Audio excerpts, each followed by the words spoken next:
Hello everyone, ಇವತ್ತಿನ ವಿಡಿಯೋದಲ್ಲಿ ನಾನು ಎಗ್ ಸಾಂಬಾರು ಮಾಡ್ತಾಯಿದ್ದೀನಿ. ಸೊ ಎಗ್ ಸಾಂಬಾರು ಮಾಡೋದು ಹೇಗೆ ಅಂದರೆ, ಅದಕ್ಕೆ ಮಸಾಲಾನ ರುಬ್ಕೋಬೇಕು. ಟೊಮೊಟೊ, ಆನಿಯನ್, ಕೊತ್ತಂಬರಿ ಸೊಪ್ಪು, ಚಕ್ಕೆ, ಲವಂಗ, ಶುಂಠಿ, ಬೆಳ್ಳುಳ್ಳಿ, ಹಾಗೆ ಧನಿಯಾ, ಚಿಲ್ಲಿ ಪೌಡರ್ ಇದನ್ನು ಪೇಸ್ಟ್ ಮಾಡ್ಕೋಬೇಕು.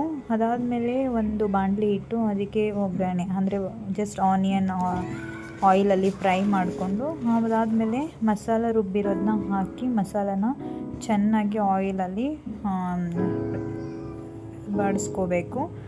ಅದಾದಮೇಲೆ ಮಸಾಲದ ಸ್ಮೆಲ್ಲೆಲ್ಲ ಹೋಗಿ ಸ್ವಲ್ಪ ಬೆಂದ ಮೇಲೆ ಆಮೇಲೆ ನೀವು ಮೊಟ್ಟೆನ ಅದಕ್ಕೆ ಹಾಕ್ಕೊಳ್ಳೋದು. ಸೊ ನಿಮ್ಗೆ ಎಷ್ಟು ಮೊಟ್ಟೆ ಬೇಕೋ ಅದು ಆ ಕನ್ಸಿಸ್ಟೆನ್ಸಿ ನೋಡ್ಕೊಂಡು ಹಾಕ್ಕೊಳ್ಳಿ. ಅದಾದಮೇಲೆ ಒಂದೊಂದು 10 ಮಿನಿಟ್ಸ್ ಬಿಟ್ಟು ಮೊಟ್ಟೆನ ರೊಟೇಟ್ ಮಾಡೋದು, ಉಲ್ಟಾ ಮಾಡಿ ಬೇಯಿಸಬೇಕು. ಸೊ ಅದಾದಮೇಲೆ ಉಪ್ಪು ಎಲ್ಲ ನೋಡ್ಕೊಂಡು ಹಾಕ್ಕೊಳ್ಳಿ.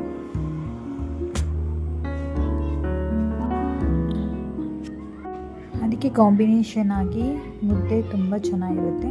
ಇದು ಊಟ ಆದಮೇಲೆ ನಾವು ಒಂದು ವಾಕಿಗೆ ಹೋಗಿದ್ವಿ.